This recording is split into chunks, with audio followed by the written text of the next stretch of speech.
你一个穷光蛋，我欠你那点工钱又怎样？你能把我怎么着？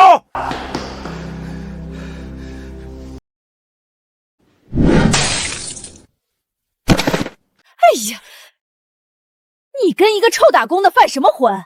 他自个儿闺女看病的钱都凑不上来。吾乃玄门仙尊，有缘之人既与我相遇，便将玄门医术与神童一并传授于你。刚才好像有人跟我说了什么，谁跟我说了什么？总算醒了，好好歇着吧。这是怎么回事？我这只左眼竟然能透视了！玄门正典，方才那一幕竟然不是梦，我居然得到了一部能治百病的玄门正典，还有一双洞察万物神童，太好了！朵朵的病终于有救了。神童，开，果然是骨髓里的造血干细胞出了问题，这才引发了白血病。朵朵，爸爸现在就救你。药典上记载，玄天神童不光能透视，还能精准杀灭人体内的异变细胞，但愿管用。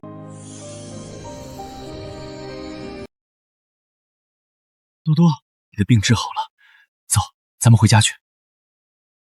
有了玄天神童，往后我一定能让朵朵过上好日子。哟，这谁呀？被我扫地出门的废物，还有脸上街溜达？疯狗，嘴还挺硬。行，看来昨天没把你打明白，今天连你闺女一块收拾了。我要不把你打趴下，我就不姓霍。识相的赶紧给我跪下！找死！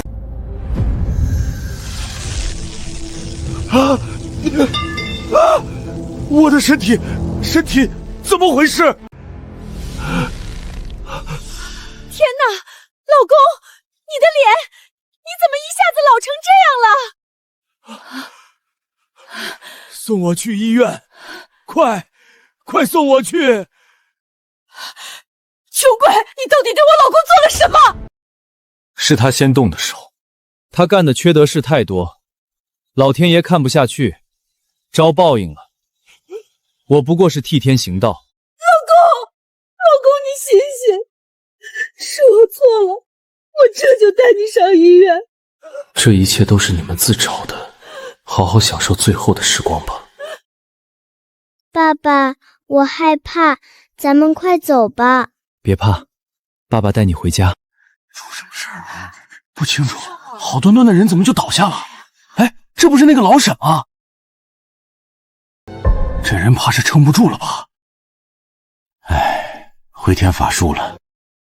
这位大姐是急性心脏衰竭，再拖片刻就彻底没了。哎，实在抱歉，我已经无能为力了，做好心理准备吧。慢着，这个人还有一线生机。你搞什么名堂？哪来的疯子？人都断气了，你还能把他从阎王爷手里抢回来不成？醒了，妈，我活过来了！居然真活过来了，这怎么可能？吵死了！妈，你差点把我吓死了。我刚才到底怎么回事？多谢你，敢问恩人怎么称呼？叫我洛尘就行。洛尘。这张金卡你一定得收下，不算多，1000万，就一条面线。1000万，我随手抽了一回手，是这么大一笔钱。喂，洛尘，你快来！洛尘，小安从学校楼摔下来了，在第7人民医院急诊手术。爸爸，怎么了？朵朵那边怎么样？多多跟我在一起，他已经好多了。你别急，我们马上到。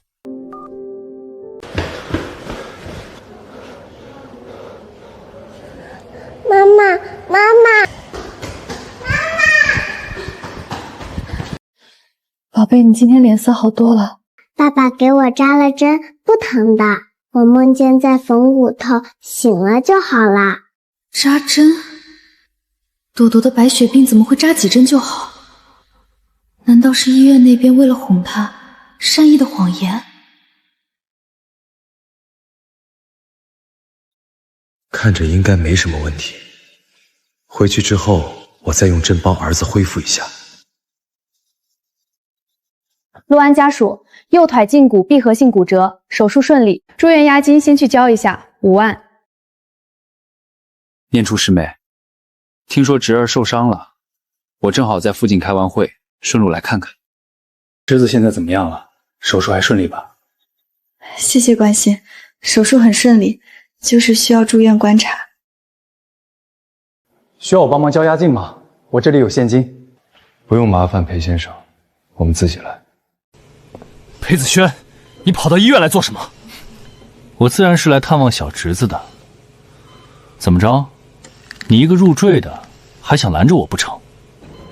陆安家属，押金还没交对吧？尽量今天补上。5万块，对现在的你来说，应该不是小数目吧？我听说你被理疗馆开除，朵朵又得治病。念初，这费用我可以先垫上。不用，我们自己想办法。师妹，跟我还客气什么？这些年你又要上班又要带孩子，他陆程为你分担过什么？一个男人不能养家，拖累老婆孩子，这是担当问题。你要是有骨气，就别拖着他和念初离婚。我照顾你和孩子，给他们你给不了的生活。离婚后，我再给你20万，怎么样？做你的白日梦。念初跟着你，日子过得多寒酸，还用我挑明？做人得掂量掂量自己几斤几两。陆晨是我丈夫，哪怕他一无所有，也认定他，你没资格践踏他。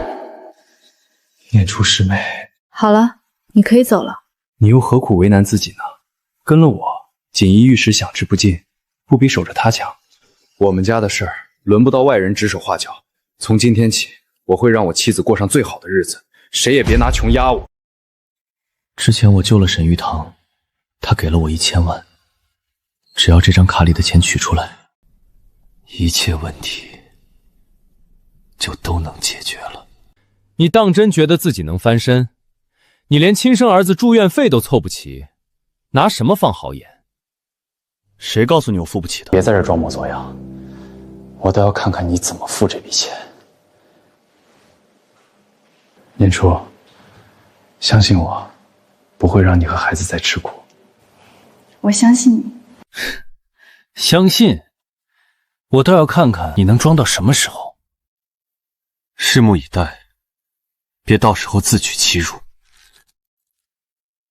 好，我等着。欠念初和孩子的，我都会一一还清。陆晨，不管怎么样，我都陪着你。放心，安安的医药费我马上就去交。先生，请问是来交陆安的押金吗？交5万，多交10万，后续治疗用。好的，您稍等。先生，费用已交齐，这是您的金卡。念初，以后有我在。要不我先去跟我妈借点儿。不用。 5万块不是小数目，你别逞强。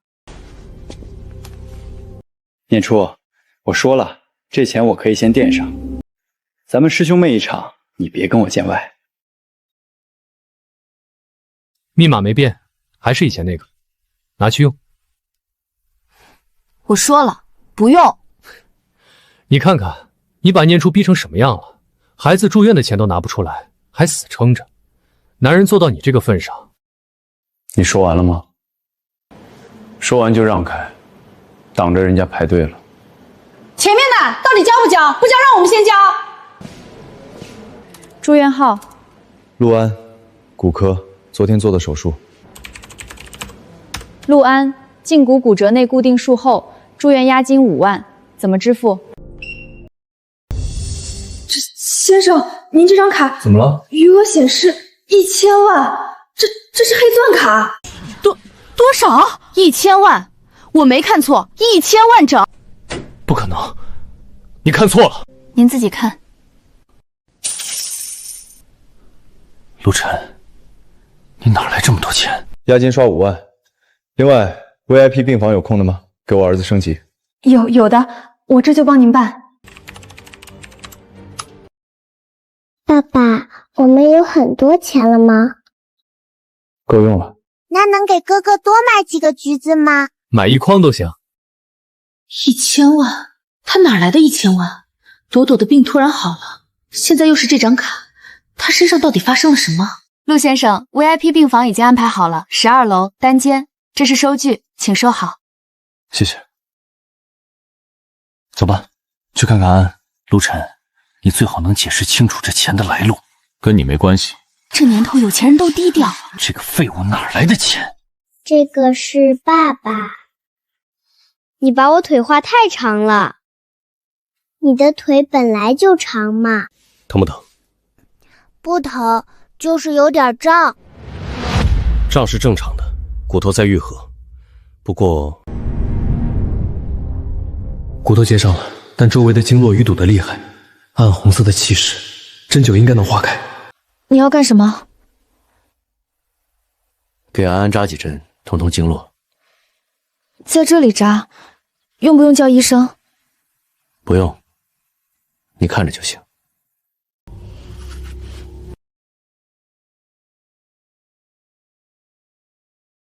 哎，有股暖乎乎的感觉在腿里头往上窜。正常，这是悬中穴，促进骨头愈合的。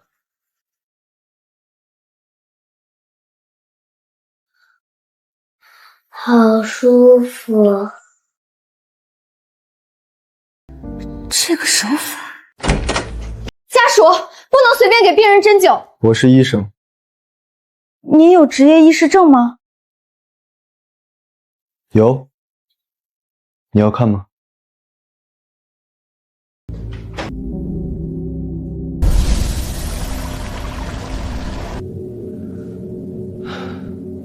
爸爸，腿里头热乎乎的，不胀了。你给我扎了什么？帮你把淤堵的地方通一通。那我是不是很快就能踢球了？先养2个月，再想着踢球的事儿。好嘛。这个不能碰。哦。我来吧，你陪孩子说话。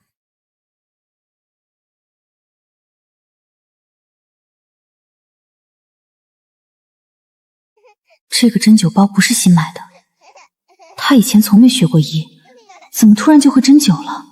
朵朵的白血病，现在安安的腿，他下针的手法不像刚学的。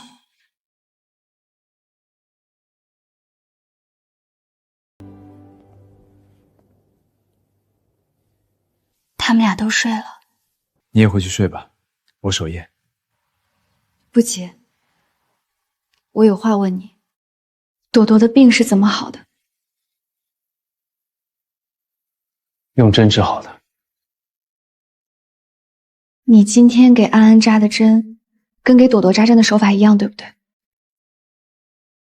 对，都是玄门12针。玄门12针？你以前没学过医？对。你在理疗馆干了3年，连个腰椎间盘都按不好。现在你能治白血病，能治骨折，我不傻。你一定遇到了什么？到底是什么？那天晚上，在理疗馆门口，那天我不小心把血滴在了龟甲残片上。他传给我2样东西，一样叫阴司眼，能看人体内的经络气机；一样是玄门12针，能通经络、调气血。朵朵的白血病在阴司眼里是骨髓里的黑点，针能把这些黑点打散。什么东西？一个是我的眼睛，一个是我能看见常人看不见的东西。朵朵的白血病，在我眼里，就是一团黑气。妈妈，我昨天晚上做了个梦，我梦见有人在缝我的骨头。你说的那个阴司眼，现在能看到什么？能看到你的心镜和心包经之间有一小团灰气，不大，但颜色偏暗。最近累的，眉心有时候会发胀，对不对？你真的能看到？能看到，这不是什么特异功能，是中医望诊加上对经络的感知。那你为什么不早告诉我？我想等自己确定，这能力来得太突然，我也需要一段时间验证。陆晨，你以前什么都跟我说，被霍志南扣了工钱，你跟我说；下雨天你在理疗馆门口站了3个小时等活，你也跟我说。现在你突然什么都会了，什么都不跟我说，你是不是觉得我会怕？你怕吗？我是你老婆，我怕的是你在背后吃苦不让我知道。好，以后都不瞒你。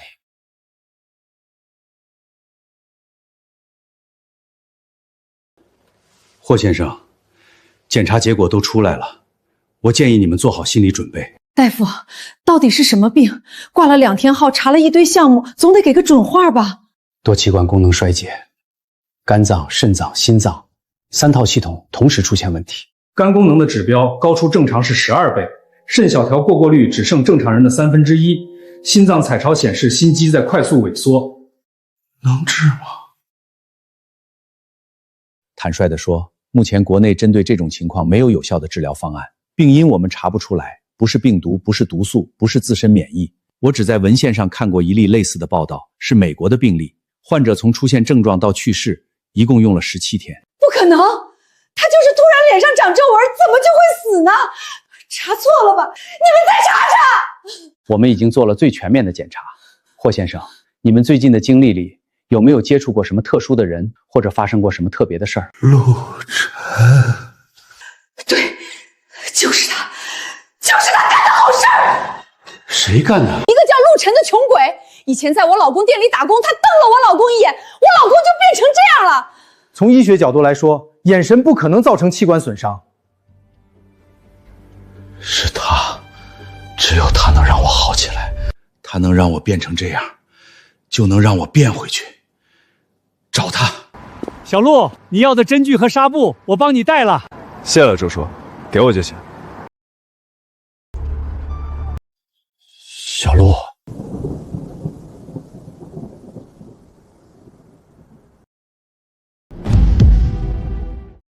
求你救救我老公！你来干什么？洛尘，以前的事儿是我们不对，是我们有眼无珠，千错万错都是我们的错。可我老公真的不行了。第一人民医院的刘主任说他活不过17天。怎么老成这样了？洛尘，你打我骂我都行，你要多少钱我都凑，求你救救我老公。他以前是王八蛋，可他也是2个孩子的爸，他要是没了，我们这个家就完了。我要是说不救呢？你不能见死不救啊！见的死人多了，朵朵快死的时候你们在干什么？霍振南跟我说什么来着？让我趁早拔管，省点丧葬费。这话你们还记得？小陆，这么多人拍着呢，爱拍不拍，我不怕人拍。放过我！这些都是你自作孽，慢走不送。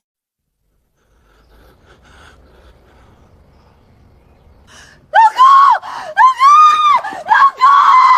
真的！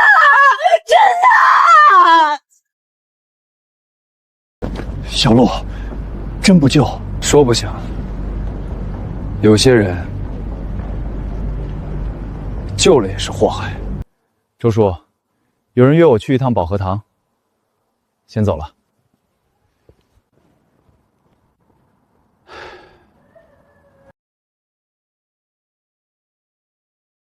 这位就是保和堂的徐掌柜。久仰陆先生大名。徐掌柜客气。陆先生，我就不绕弯子了。但我这些年一直在找一个真正懂经络、会古法的人。我想请您出任保和堂的首席医师，诊金您自己定，药材和器械全部由堂里供应。3天。陆先生，沈总这几年资助了不少名医来做堂，但首席医师的位置他一直空着。他说这个位置要留给真正通晓古法的人。我这条命是你救的。那天在药店门口，老中医说脉象已绝，你3针下去，我胸口的堵劲儿就散了。那不是普通的针灸，那是失传的东西。玄门12针确实不是寻常针法，他看出来了。沈总，你的好意我心领了，但我暂时没有坐堂的打算。为什么？我家里还有2个孩子要照顾，女儿刚出院，儿子腿上的石膏还没拆，诊所的事儿等他们安稳了再说。我可以等。什么？我说我可以等。首席医师的位置你不来，我就一直空着。什么时候你家里安顿好了，什么时候你再来。沈总，你何必？陆先生，你救我的时候没问我值不值得救。我给你这张卡的时候，你也没问我为什么给这么多。现在我来请你，你问我何必？你这口才，不去当律师可惜了。做生意的人嘴皮子都不差。行，等我儿子拆了石膏，我给你答复。好，我等你的答复。这个女人不简单，不过她看人的眼光倒是挺准。这照片谁拍的？私家侦探跟了2天了。沈玉堂开了多少？没打听出来。不过保和堂内部的人说，沈玉堂想把首席医师的位置给他。一个理疗馆的学徒工做保和堂的首席医师位子，沈玉堂是疯了还是瞎了？少爷，沈玉堂在江州商圈分量很重，如果洛尘真搭上他这条线，我用你说。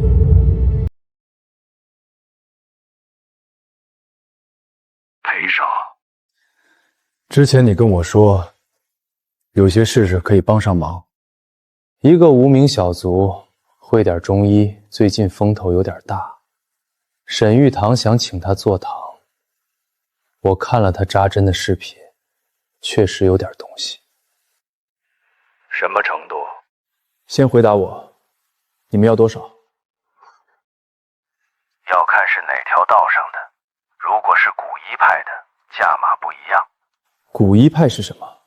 裴少不认识也正常，这个圈子很窄，但里面的东西不是普通人能对付的。视频先发我找人认一认门路。好，不过我有条件，不管你们怎么弄，不能动苏念初，他是我的人。裴少还是痴情，行，记下了。我不管你是真神医还是假神医，你敢碰我的东西，我就让你在江州待不下去。朵朵，你画的什么？脖子跟麻绳似的。就是长颈鹿，你看，这是尾巴，这是脚。长颈鹿的脚没这么大，我画的就有这么大。别争了，谁在争谁的那碗家乡菜。不要香菜。明天降温，安安穿这件。你那件袖口都磨破了，我给你新买一件。还能穿，别乱花钱。那张卡里的钱够花很久。够花也要省着花。保和堂那边，你到底打不打算去？去，但不是现在。为什么？沈玉堂的人情太大，给1000万又续首席医师，待遇太不正常。我得摸清他目的再做决定。你觉得他有别的目的？不一定，但小心一点总没错。爸爸，我鼻子痒。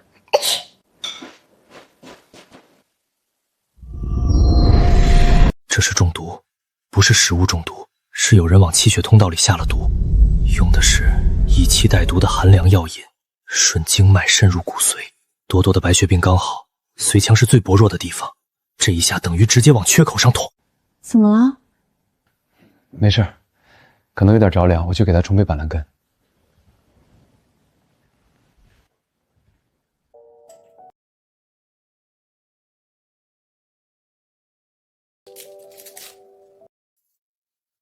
朵朵这2天去过的地方，除了医院就是家里。医院用的是普通药，家里吃的东西我都亲自经手。只剩下一个可能，有人在他上学路上或者学校碰过他。寒凉药引必须接触皮肤或饮食才能入体，用这种手段的人知道他骨髓受过损伤。这不是意外，是冲我来的。来，喝了，喝完爸爸帮你揉揉手。揉了会好吗？会好的，爸爸在这儿，谁也不能让你不舒服。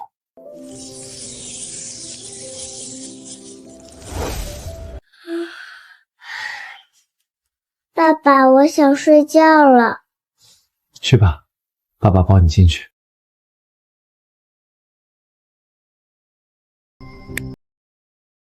不管是谁动我女儿，我会让你后悔生出来。小鹿，这么晚打来，周叔，有件事得麻烦你。我闺女这2天除了医院和家里，还去过什么地方？学校、路上有没有人碰过她？你怀疑什么？有人给她下了东西，顺着经络走的，手法很老练。我在理疗馆干了20年，听老辈人说过这种事儿，用寒凉的药引子走经络，叫透骨引，以前是治热毒的法子，反着用就是害人的手段。周叔，你认识的人多，帮我打听一下，最近有没有人在市面上收过寒性的麝香、冰片、犀角粉，或者问过这类方子？行，明天我去帮你问。小陆，你得罪什么人了？眼下还不确定，但我会查清楚。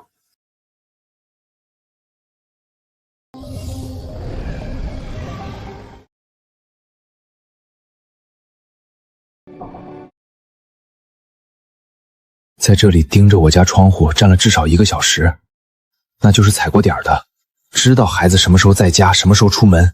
不是临时起意，是蓄谋。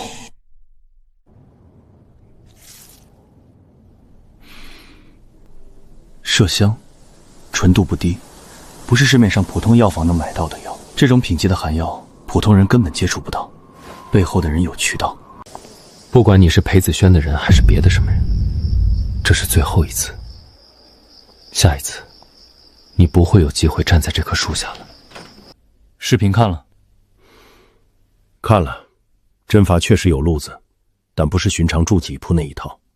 我找师门里懂古法的人辨认过，说要像是玄门12针的变体。玄门12针是什么？裴少不需要知道太多，这一脉很久没在江湖上露面了，很多人都以为失传了。眼下突然冒出这么一个年轻人，圈子里已经有人在传了。我对这些没兴趣，我只问你，能不能让他身败名裂？身败名裂容易，但要动这种人，得先掐准他的软肋。他家里什么情况？1个老婆，2个孩子，女儿刚出院，白血病，那就是了。但针能通也能堵，正法能救命，反过来用就是催命。你要动他女儿，要让他站不稳，最省事方法就是在他护不住的地方下手。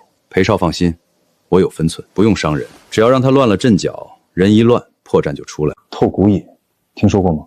用寒凉药引渗入气血，做出疲劳不适的假象，不致命，也不容易查出问题，就是个头晕低烧的症状。但孩子的病刚好，这么一折腾，当爹的必然手忙脚乱，常规检查查不出来。要解透骨引，得用对应的灸法，寻常中医没这个本事。苏小姐，我们不会碰，您放心。多多，一个6岁的孩子，可要不是你爹非要跟我争念初，我也不会走这一步。洛尘，你自找的。打听到了，北郊药材市场，3天前有人收了50克上等麝香，现钱交易。是个瘦小个儿，右脸上有颗黑痣。市场的人说衍生，不是常客。知道名字吗？没用真名，登记的姓是假的。不过我多问了一嘴，那人走的时候接了个电话，旁边摊贩听见他管电话那头叫九哥。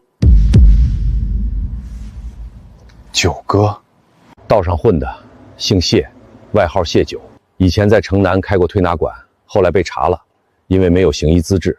这人学过点中医，但不走正道，专搞些歪门邪道的东西。谢九，推拿馆。周叔，有个事儿还得麻烦你。今天帮我盯着点朵朵放学，别让她吃任何外人给的东西。我有点事儿，得出去一趟。你要去哪儿？认认门。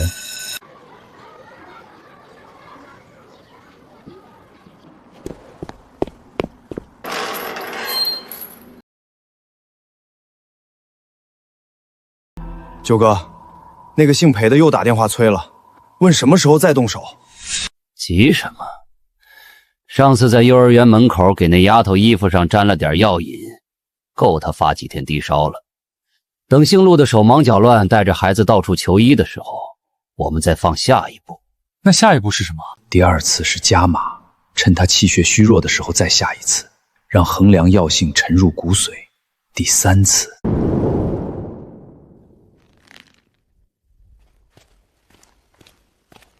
谁？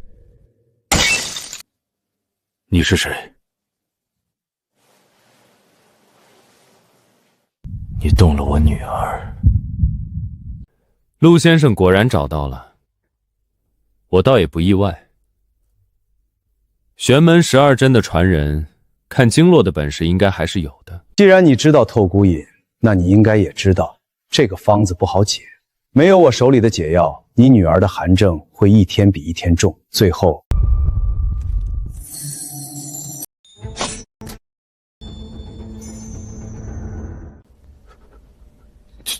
九哥，解药在我左边口袋里，白色瓷瓶。当归、桂枝、附子、细辛、温经散寒的配伍，加了毒枭和桑胡人引药入骨，是真的解药。谁让你动我女儿的？道上有道上的规矩，我不卖房主。裴子轩，是裴子轩。你倒是挺容易开口的。道上规矩是保命要紧。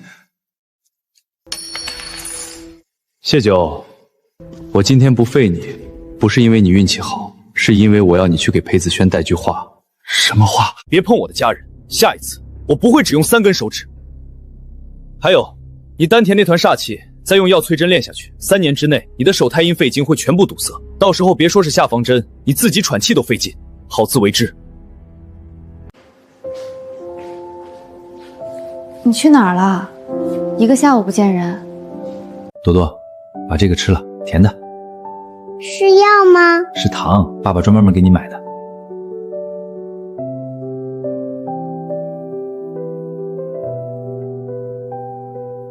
真的是甜的。朵朵的脸怎么好了？他不是着凉，是有人给他用了药。什么药？一种叫透骨饮的寒凉药饮，顺着经络渗入，专门攻击身体最薄弱的地方。朵朵的白血病刚好，骨髓还在恢复期，所以反应特别快。谁干的？谢九，一个以前在城南开推拿馆的。裴子轩，裴子轩，我亲口喊了他那么多年师兄，他怎么能对朵朵？我已经拿到解药了，朵朵吃的那颗就是从他手里取回来的。见到了，他不会再敢碰朵朵了。你见到他了？那个谢九，那是扣住铜针时针身高速摩擦留下的印记。你的手……没事。你一个人去的，对吗？一个人去找一个会用药害人的人。我一个人就行。下次再有这种事，你告诉我，我跟你一起去。念初，我不是说客套话，裴子轩是冲我来的，他动朵朵是因为你是我丈夫，这件事有我一半，你不能什么都自己扛。好了，面要坨了。你这个人，出了这么大的事，就会说面要坨了。面坨了不好吃。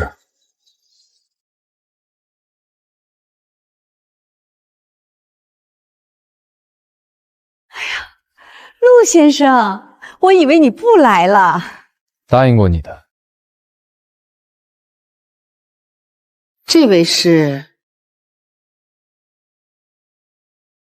我妻子苏念初。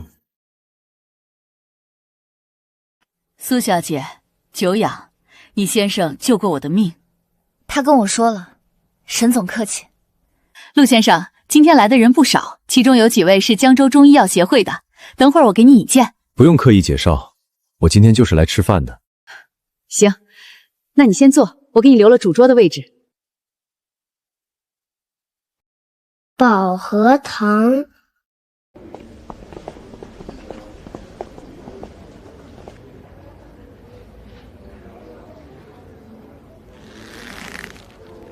王理事，那个就是我跟您提过的陆晨，就是那个在街头施针的。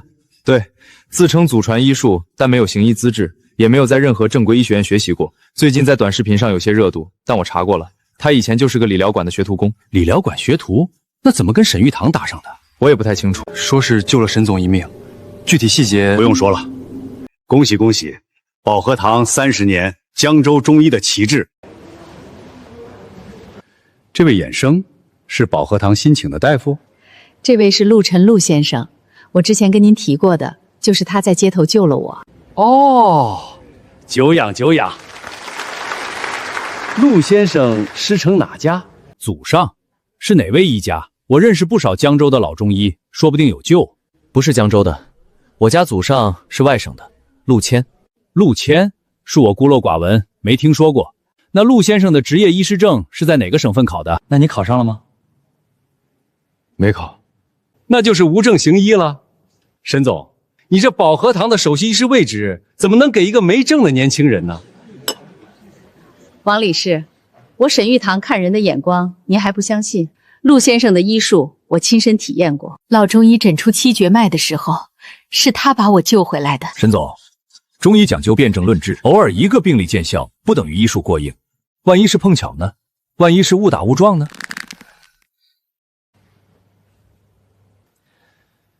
王理事，您说碰巧，那我问您一个问题，请。您现在右膝是不是隐隐作痛？屈伸的时候有摩擦音，上楼比下楼疼，阴天下雨更明显。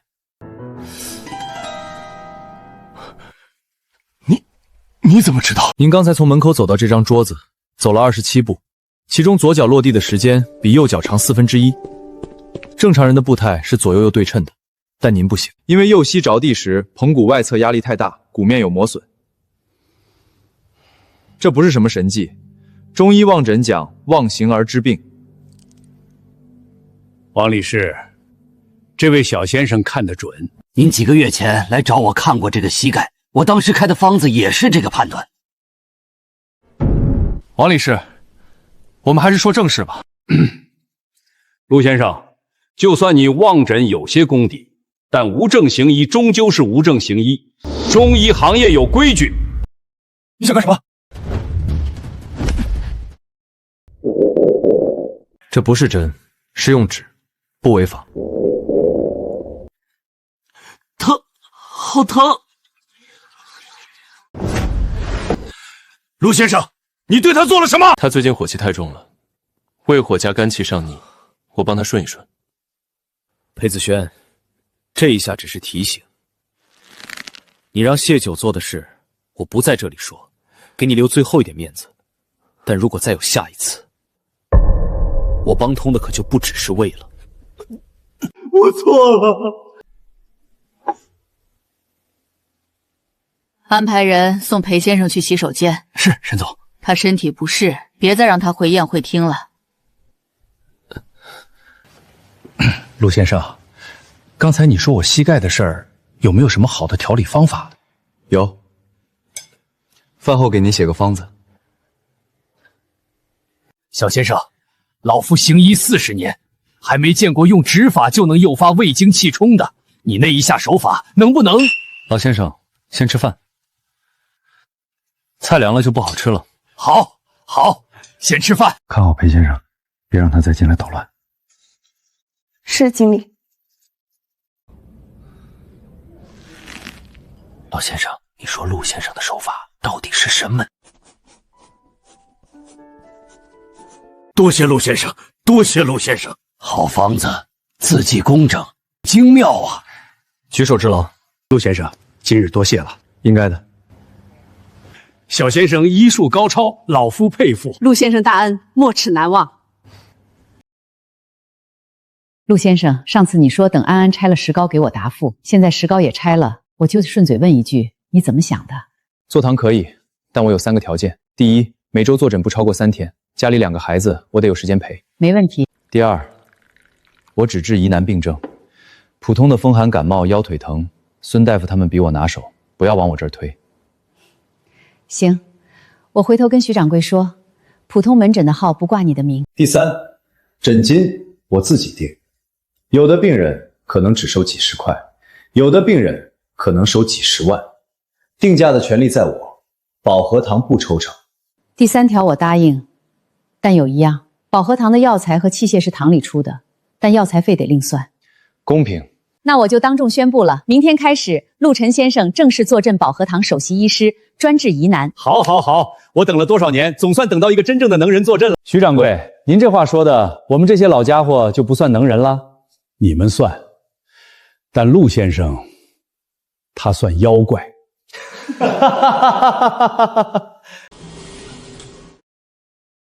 小何，多搬几张凳子出来，门口排了有100来号人。这一大早的，怎么这么多人？我们来找陆神医。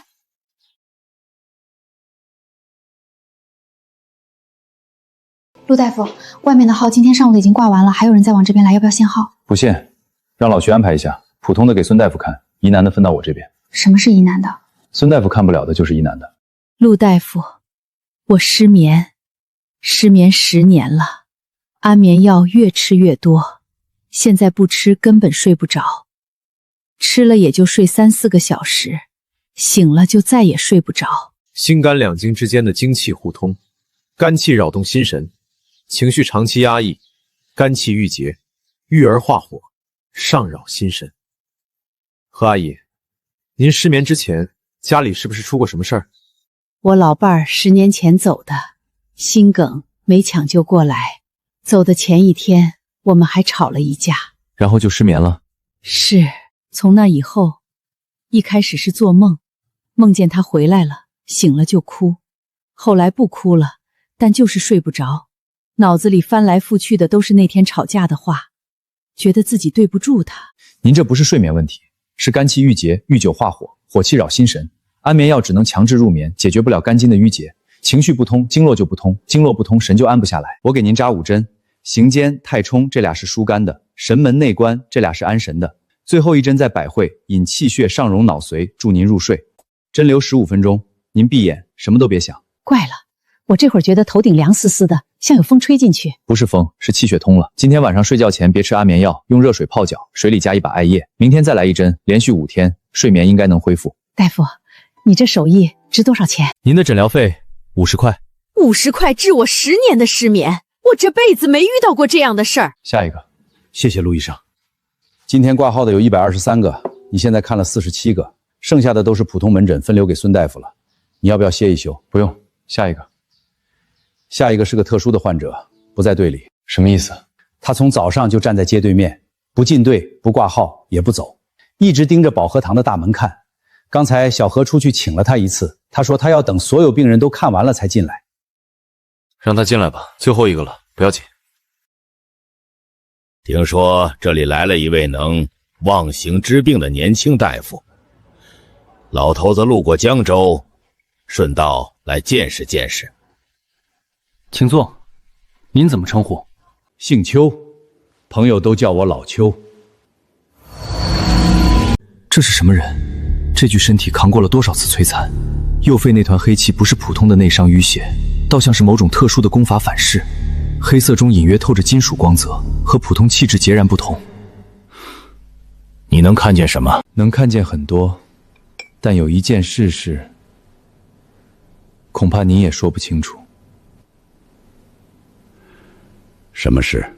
你肩膀旧伤是被长枪贯穿的吧？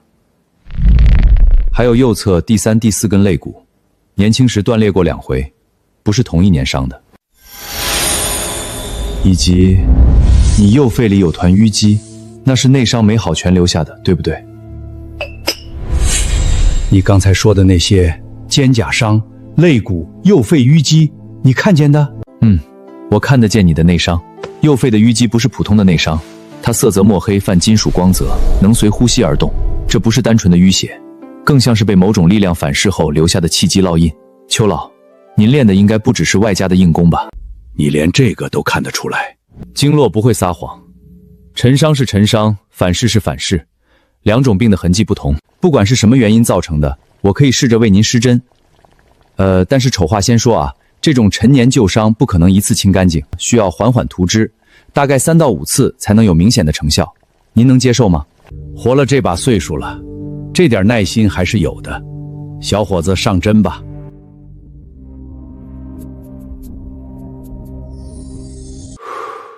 舒服多了，那团淤积好像轻了一些。这只是表层的化解，剩下的部分已经和你的经络长在一起了，硬逼会伤到经脉壁。下次施针需要隔7天，给你经络恢复的时间。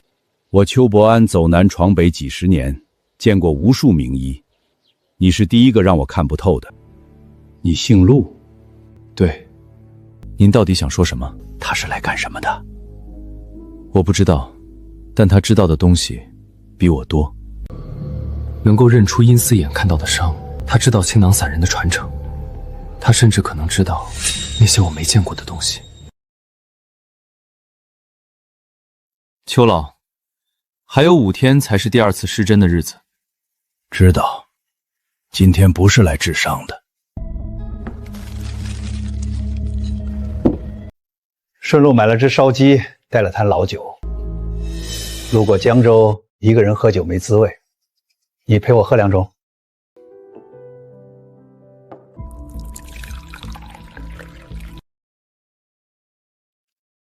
邱老，您今晚不只是来喝酒的吧？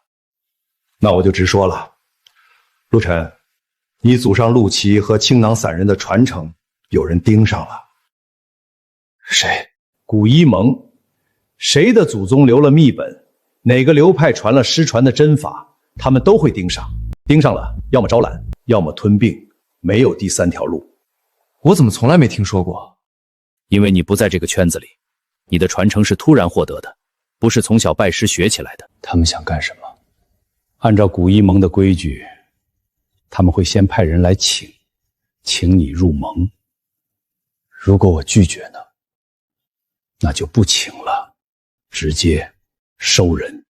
邱老，您是怎么知道这些的？因为我20年前也是古一盟的人。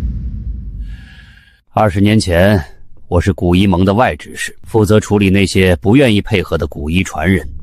说白了就是抢，不愿意教的就逼到在当地待不下去。那之后我退了盟，跑了大半个中国，隐姓埋名，直到3天前，我在江州街头看到了你施针的视频，那手玄门12针的路数，和当年陆气一脉如出一辙。所以你来找我，不只是为了看伤，我是来报信的。古一盟的人很快会来找你。你说的他们，除了古一盟，还有什么人？你知道祝由科吗？青囊散人传我的时候提过，说我祖上曾在战乱中替他师门藏匿典籍。你那块龟甲残片是你父亲留给你的。古一盟一直认为陆岩藏匿的典籍和神通传承有关，但他们20年前找不到你父亲，现在找到了你。什么时候来？最快7天，你得提前做好准备。邱老，话说到这份上，这顿酒钱我付不起。不过我再给您扎1次针，提前几天，趁着人还没来，先把您右肺那团淤积再化1层，多1分底气，多1分胜算。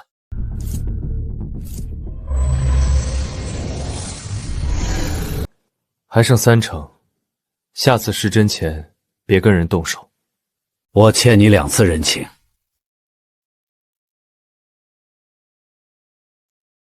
这个哨子不管什么时候吹3声，我听到就来。好，那我先走了。戚先生，古一盟到底什么时候动手？年轻人，沉住气。我沉不住。洛尘在保和堂坐诊，全城都叫他神医。再拖下去，他的根基扎稳了，你们更动不了他。你知道他那个神童是怎么来的吗？是祝由科的传承。青囊散人在60年前将阴司眼和玄门12针封在一枚龟甲残片里，那枚龟甲本该属于古一盟。我不管什么传承，我只问你们能不能把陆晨废了。裴少爷，我们的目的不只是废他。什么意思？我们要把他的眼睛拿回来，还要他脑子里的12针口诀和经络图谱，从头到脚都是属于古一盟的东西。那更好，我只有一个条件，苏念初不能碰。一个女人而已。不过事成之后，你得帮我们把陆晨名下的资产和病历转移干净。成交。什么时候动手？明天晚上，我们的人会去保和堂。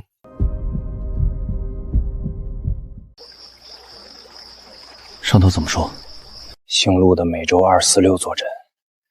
明天他下班从保和堂回小区，会经过那条没有监控的后巷，巷子窄，没人，好下手。那姓陆的什么来头？值得我们2个出手？老七说了，他有神童护体，近身被盯上不划算，用药先把眼睛迷了，真功他气海破丹田，眼睛看不见，针法再厉害也使不出来。动作要快，得手后神童取下来，针法逼出来，人就不用留了。那姓裴的想要的女人呢？动不得，老七答应裴子轩了。苏念初一根毫毛都不碰。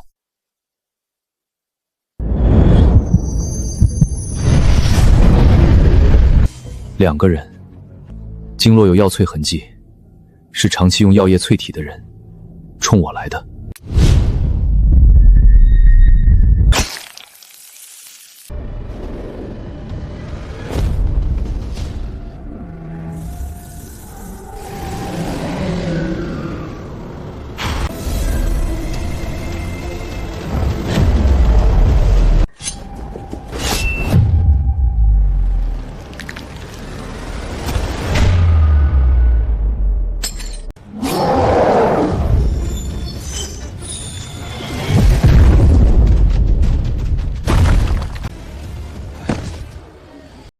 回去告诉派你来的人，下次我亲自登门。哪位？陆先生，晚上好，我叫戚长庚，你妻子现在在我这里做客。你想怎样？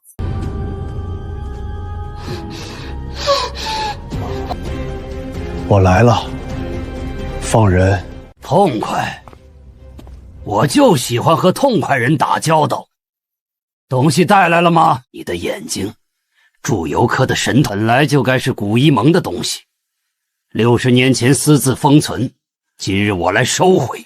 给你，我妻子就能走。可以。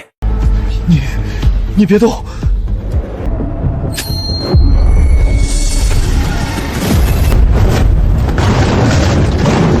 撤！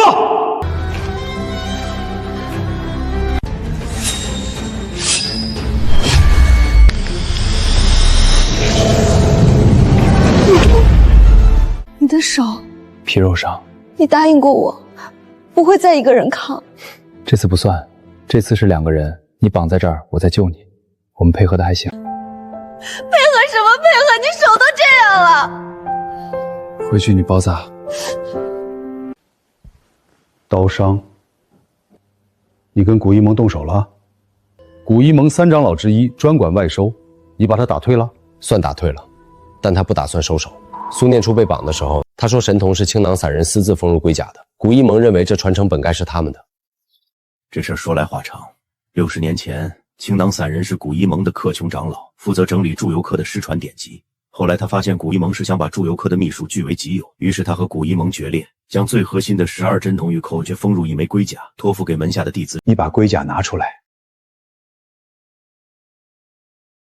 你看，旁边断续的刻痕打横看，叛我者当诛。这是古一盟当年的追杀令。原来祖上藏匿典籍的因果，从来不是什么报恩，是青囊僧人以命相托，把东西交给了他，不是躲战乱，是被人追杀的。古一盟当年追杀只为2样东西：阴司眼和玄门12针。有了这2样，就可以从经络层面控制任何人的生死。那现在怎么办？他要我的眼睛和针法，那就让他们正面来。我会在保和堂摆下明堂，以规矩对规矩，而不是偷袭和绑架。公开对决，你确定？他不是要拿回传承吗？那就当着全城同行的面，证明他们的针法比我强。这个主意可以。公开对决，我们占理。我明天就联系江州各家医馆和媒体，把消息放出去。时间定在3天后。我帮你找几个人。物证方面，这枚龟甲就是最好的信。事情就是这样，绑了陆先生的妻子，要他交出神童和针法。陆先生不打算报私仇，他要按医道规矩来公开对诊。公开对诊，输赢怎么定？这是20年前古一盟的内部花名册，第7页记载了戚长庚的职位和任务记录，还有当年古一盟下追杀令的记录。我邱伯安曾是古一盟的人，今天人证物证俱在，我接了。不用人做裁判，赢了我当场自废神童，真谱归你；输了，古一盟永远消失，不准再碰我家人，不准再碰任何无门无派的民间医者。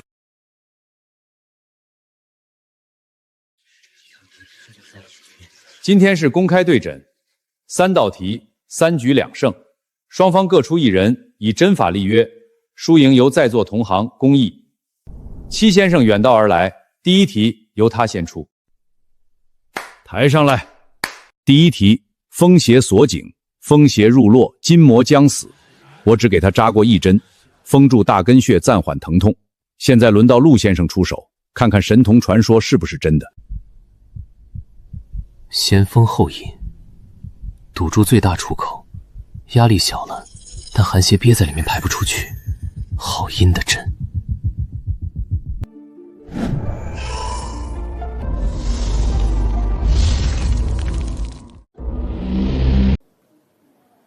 3年了，我能转头了。第2题，我出题。第2题，毒烟攻脉，绿烟由7味药配制，吸入后会沿手太一肺经上行，灼伤咽喉和气管，1刻钟之内施不出针法，算输。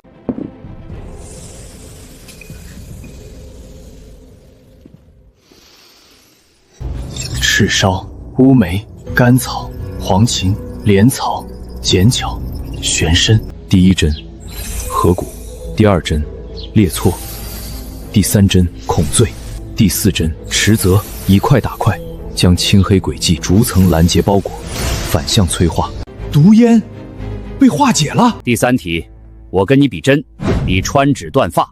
3寸见方的宣纸悬空绷直，1针刺透纸面，针尖触到纸后的头发丝，头发丝断开，纸不破。用的是右手。陆晨，你右手掌被我的刀割了，你拿什么跟我比？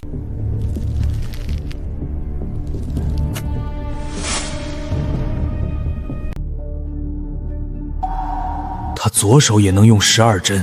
陆晨胜出。陆晨祖上的事儿，这里所有人今天听到了。当年古一盟的追杀令，从今天起作废。爸爸，你的手疼不疼？刚才那个绿烟是什么？特效。左手还是右手厉害？都行。请受我一拜。窗外夕阳沉入街角，暮色如常。